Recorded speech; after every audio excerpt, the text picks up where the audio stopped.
Hello. So guys, जैसा कि आप देख सकते हो मैं एक्चुअली फाइनल अकाउंटिंग जो है उसका बेसिक कुछ चीज़ें मैंने समझाने के लिए यहाँ आया हूँ। तो जैसे फाइनल अकाउंट में क्या होता है, बेसिकली हम ट्रेडिंग बनाते हैं, पीएनएल बनाते हैं, ठीक है, और बैलेंस शीट बनाते हैं, ठीक है। तो एक चीज़ समझो आप कि ट्रेडिंग कौन बंदा बनाएगा, ट्रेडिंग कौन बनाएगा। आप लोग जानते होंगे ट्रेडिंग कौन बनाता है। ट्रेडिंग अकाउंट बनाता है जो बंदा मैन्युफैक्चरर है, ठीक है। उसका जो काम है वो मैन्युफैक्चरिंग करना है, ठीक है। वो गुड्स बनाता है, रॉ मटेरियल खरीदता है, ठीक है। तो जो फैक्ट्रीज होती है, जो मैन्युफैक्चरिंग होता है, मैन्युफैक्चर रिलेटेड और फैक्ट्री से रिलेटेड जो खर्चे होते हैं वो ट्रेडिंग में जाता है, ठीक है। ये हो गया, ठीक है। पहला ये क्लियर कि जो मैन्युफैक्चरर होता है उसको ही ट्रेडिंग अकाउंट बनाना होता है। अपार्ट फ्रॉम ट्रेडर, अभी कोई सीए है, कोई टीचर है, कोई लॉयर है, ये ट्रेडिंग अकाउंट नहीं बनाएंगे, ठीक है, ठीक है। जैसे महिंद्रा एंड महिंद्रा, ये लोग क्या करते हैं, गाड़ी बनाते हैं, ठीक है, और ब्रिटानिया बिस्किट बनाते हैं, ये मैन्युफैक्चरिंग कंपनी हो गए। लोहा कोई बनाता है, कोई सीमेंट बनाता है, ठीक है। अब सीए का सर्विस देने वाला या लॉयर का सर्विस देने वाला या तो आपका टीचिंग सर्विस देने वाला, ठीक है, या तो कोई अदर मैनेजर का सर्विस देने वाला company, investment related advice consulting की कंपनी, ये लोगों को ट्रेडिंग का कुछ नहीं, ये डायरेक्ट पीएनएल बनाएंगे, ठीक है। तो first thing we get clarity कि trading account should prepared by the company who is manufacturing of goods, ठीक है। It's clear. अब बात आती है पीएनएल पे, ठीक है। प्रॉफिट एंड लॉस अकाउंट आ गए हम लोग, ठीक है। तो बेसिकली अभी एक चीज़ और चीज़ है प्रॉफिट एंड लॉस अकाउंट के बारे में, एक बहुत अच्छी चीज़ ये है कि ये कोई भी हो जाए, कोई भी कंपनी अगर फाइनल अकाउंट बना रही है तो वो मैन्युफैक्चरिंग है या सर्विस देने वाली कंपनी है, लॉयर है, ये इन सबको बनाना पड़ता है। मैन्युफैक्चरर भी बनाएगा, ठीक है। तो ये ट्रेडिंग अकाउंट, ये पीएनएल अकाउंट हो गया, ठीक है। थर्ड थिंग आता है बैलेंस शीट, ठीक है। तो बैलेंस शीट तो सबको बनाना होता है, ठीक है। अब बैलेंस शीट के अब एक एक पार्ट देखते हैं कि ट्रेडिंग में क्या होता है, ट्रेडिंग में क्या रीज़न है। देखो, ट्रेडिंग अकाउंट जो है वो बेसिकली नॉमिनल अकाउंट है। कौन सा अकाउंट है? नॉमिनल अकाउंट, ठीक है। तो आपके जो भी खर्चे हैं और जो भी इनकम है मैन्युफैक्चरिंग से रिलेटेड, ठीक है, मैन्युफैक्चरिंग से रिलेटेड और फैक्ट्री से रिलेटेड इनकम और खर्चा, ठीक है, वो आपका ट्रेडिंग अकाउंट में चला जाएगा। जैसे हम लोग एग्जाम्पल के थ्रू कुछ बात करें, कुछ देखते हैं, ठीक है। जैसे आप समझो फैक्ट्री रेंट, ओपनिंग स्टॉक पहले ट्रेडिंग में आ जाएगा, ठीक है। आपने रॉ मटेरियल परचेस किया, परचेस ट्रेडिंग अकाउंट में आ जाएगा, डेबिट साइड में। देखिए, डेबिट साइड में हमेशा खर्चे आएगा। देखो, ट्रेडिंग अकाउंट हो या पीएनएल हो, ये दोनों नॉमिनल अकाउंट है। इसमें नॉमिनल खर्चे आते हैं और नॉमिनल इनकम आती है। इसमें आपको असेट से कोई रिलेशन नहीं है, ठीक है। सिर्फ खर्चे आएंगे, प्योर खर्चे और इनकम। तो परचेस हुआ, खर्चा हो गया। फ्रेट इनवर्ड, आपको माल लाने में, रॉ मटेरियल लाने में जो भाड़ा लगा वो, ठीक है। फिर क्या हो गया? फैक्ट्री का इंश्योरेंस, फैक्ट्री का रेंट, वेजेस, वेजेस, ठीक है। देखो, वेजेस, वेजेस में एक और चीज़ क्लियर रखो, अगर वेजेस अकाउंट है, ठीक है, तो वेजेस अकाउंट में अगर वेजेस पहले दिया हुआ है तो वेजेस अकाउंट चला जाएगा। जैसे वेजेस एंड सैलरी, तो भी वेजेस ही है। तो फैक्ट्री में वेजेस जो होता है, वेजेस क्या होता है, मजदूरी जो हर दिन मिलता है, तो वो फैक्ट्री में तिहाड़ी मिलता है, वेजेस फैक्ट्री में मिलता है, तो वेजेस हो गया। ठीक है, रेंट हो गया, फैक्ट्री का रेंट, नॉर्मल रेंट पीएनएल में जाएगा। ठीक है, फैक्ट्री रेंट इधर आएगा। ठीक है, फिर अब आगे देखोगे, अब आप क्रेडिट साइड में चलो, जो इनकम साइड है, nominal account, debit all expenses, credit is income and gain. तो क्रेडिट जो साइड है वो इनकम और गेन के लिए है। तो आप देखोगे तो यहाँ पे क्या क्या आएगा, आपका सेल्स आ जाएगा, परचेज डेबिट आया, क्रेडिट सेल्स आ जाएगा। ठीक है, फिर कोई इंटरेस्ट इनकम है वो आ जाएगा। ठीक है, फैक्ट्री वालों का कोई इनकम है, कोई कमीशन है। ठीक है, तो ये कुछ चीज़ें हैं, और आपका एक क्लोजिंग स्टॉक आ जाता है। ठीक है, क्लोजिंग स्टॉक आ जाएगा आपका। तो यही सब करने के बाद हमको मिलता है ग्रॉस प्रॉफिट। ट्रेडिंग में हमेशा क्या मिलता है, ग्रॉस प्रॉफिट। ग्रॉस प्रॉफिट को आप पीएनएल में ट्रांसफ़र करोगे। अगर ग्रॉस प्रॉफिट डेबिट में आ रहा है तो वो पीएनएल के क्रेडिट में जाएगा। अगर ग्रॉस प्रॉफिट और लॉस जो भी है क्रेडिट साइड में आएगा तो वो डेबिट साइड में जाएगा। ठीक है, पीएनएल के। अब पीएनएल का बात कर लेते हैं। पीएनएल में हर टाइप के खर्चे आते हैं। ठीक है, पीएनएल में आपका जो ऑफिसर्स के खर्चे हैं सब आएंगे, जैसे सैलरी हो गया, कमीशन हो गया। ठीक है, commission give paid debit side में। और क्या आ जाएगा, इंश्योरेंस, सैलरी, मैनेजरियल सैलरी।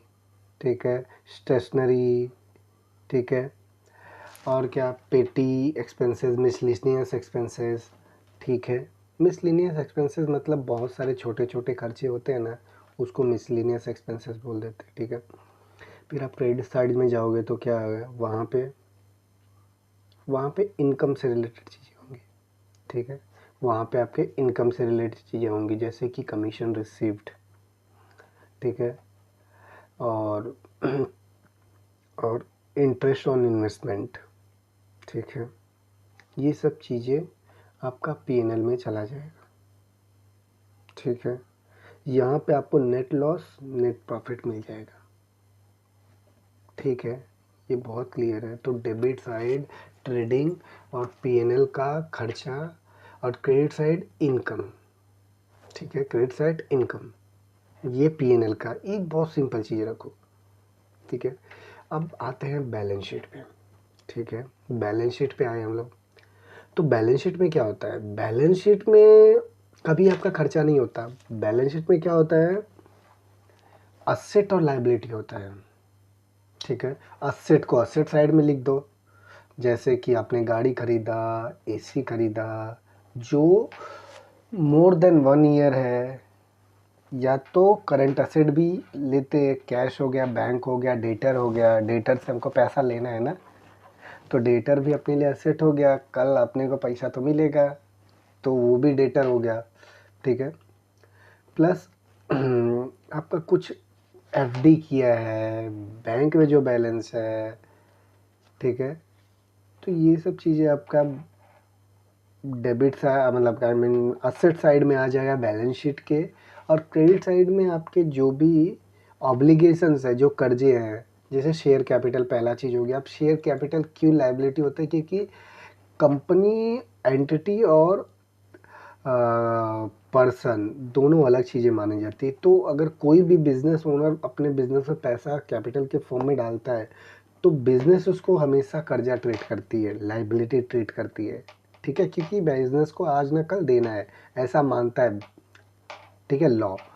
तो वो कैपिटल होता है, वो लाइबिलिटी। फिर आपने कुछ लोन लिया है, short term, long term, secure, unsecure, secure, unsecure. ठीक है, ओवरड्राफ्ट। ठीक है, फिर आपका कोई आउटस्टैंडिंग रेंट है, कुछ आउटस्टैंडिंग ये है, कुछ आउटस्टैंडिंग, तो ये जो है बैलेंस शीट हो गया। अब तीसरा चीज़, एक चीज़ एडजस्टमेंट के बारे में। देखो एडजस्टमेंट का हमेशा दो जगह इफेक्ट होगा। एडजस्टमेंट हम देखो यहाँ पे पीएनएल में जो आइटम गया वो बैलेंस शीट में नहीं जा रहा था, जो बैलेंस शीट में गया वो पीएनएल में नहीं जा रहा था, वो ट्रेडिंग में नहीं जा रहा था। मतलब यहाँ एक ही जगह एक एंट्री आ रहा था। जैसे सैलरी, तो सैलरी पीएनएल में आएगा तो आपको सैलरी बैलेंस शीट में या ट्रेडिंग अकाउंट में नहीं दिखेगा, समझ में आया। जैसे कि फैक्ट्री रेंट ट्रेडिंग अकाउंट में है तो ये आपको फैक्ट्री रेंट बैलेंस शीट में या पीएनएल में दूसरी जगह नहीं दिखेगा, एक ही जगह दिखेगा। बट जो एडजस्टमेंट है, मोस्ट इम्पॉर्टेंट थिंग, मतलब मोस्ट इम्पॉर्टेंट जो टॉपिक है वो मैं डिस्कस करने जा रहा हूँ, यही मेन इम्पॉर्टेंट है। यही मोस्टली लोगों को प्रॉब्लम होता है कि एडजस्टमेंट का क्या, जब भी एडजस्टमेंट आया तो उसका 2 एंट्री पास करना होता है, ठीक है। एडजस्टमेंट का सिर्फ 2 एंट्री पास होता है, ठीक है। तो आपका जैसे कि डिप्रिसिएशन आया, कोई मशीन आपने खरीदा हुआ है 10 लाख का, उस पे 1 लाख का डिप्रिसिएशन, तो पहला आप बैलेंस शीट एसेट साइड से मशीनरी को माइनस करोगे, ठीक है। कि मैं आपको बोल रहा था कि एडजस्टमेंट्स के 2 इफ़ेक्ट्स होंगे, ठीक है। तो एक छोटा सा एग्जांपल के थ्रू समझते हैं कि ये बैलेंस शीट है, ठीक है। मैं आपको पूरा, मतलब मैं आपको सिर्फ एडजस्टमेंट का इफ़ेक्ट बता रहा हूँ कि 2 इफ़ेक्ट और कैसे एडजस्टमेंट होते हैं। बाकी के वीडियोस में मैं और आपको पूरा डिटेल्स में समझाऊंगा, क्योंकि मेरे पास अभी रिसोर्सेज की अवेलेबिलिटी नहीं है, जिससे इवन मेरे पास अभी तो आपका टेक्स्ट बुक भी नहीं है कि मैं समझाऊँ। तो ये आपका पीएनएल है, ठीक है, और ये आपका बैलेंस शीट है। एक मिनट, ये बैलेंस शीट है, ठीक है। यहाँ पे मशीनरी है,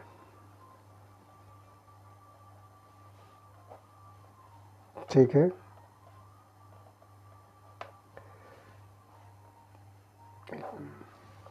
मशीनरी है,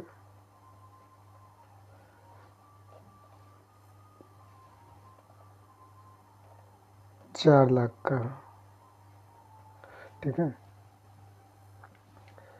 तो यहाँ पे क्वेश्चन में दिया हुआ है कि डेप्रिसिएशन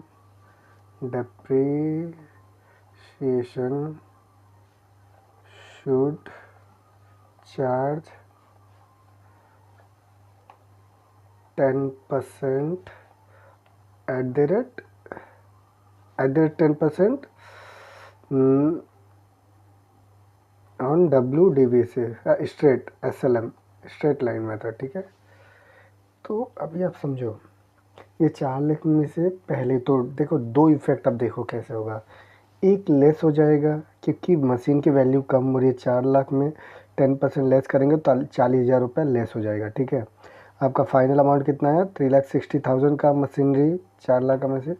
अभी ये जो देखो आपको 40,000 का इधर कम हो गया, असेट कम हो गया, यहाँ आपको दिखाना पड़ेगा पीएनएल में डेबिट साइड में कि मेरा इतना खर्चा हो गया डेप्रिसिएशन ऑन मशीनरी, ठीक है।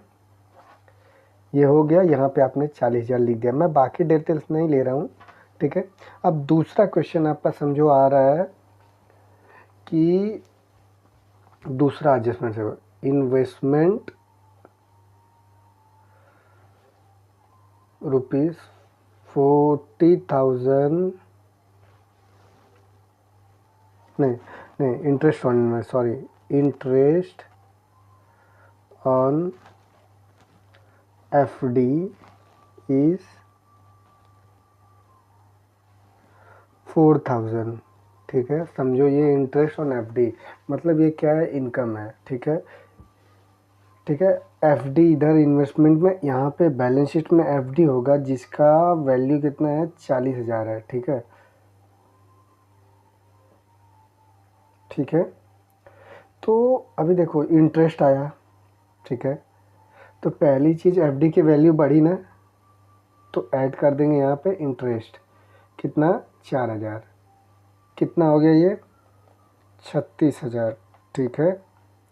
अरे सॉरी, 44,000, ठीक है, सॉरी माय मिस्टेक, 44,000 हुआ। अब देखो यहाँ पे एक एंट्री पहला एडजस्टमेंट हो गया, पहला हो गया। अब दूसरा क्या होगा, ये क्या है, इंटरेस्ट आपके लिए क्या है बताओ? इनकम है आपके लिए, गेन है, तो आपको पीएनएल के क्रेडिट में जाना होगा और यहाँ पे सिर्फ इंटरेस्ट वाला पार्ट, ऐड इंटरेस्ट। समझ में आया? ये आपने 4,000 का इनकम रिकॉग्नाइज कर लिया, ठीक है। अब तीसरे पे चलते हैं। तीसरा, बैड डेट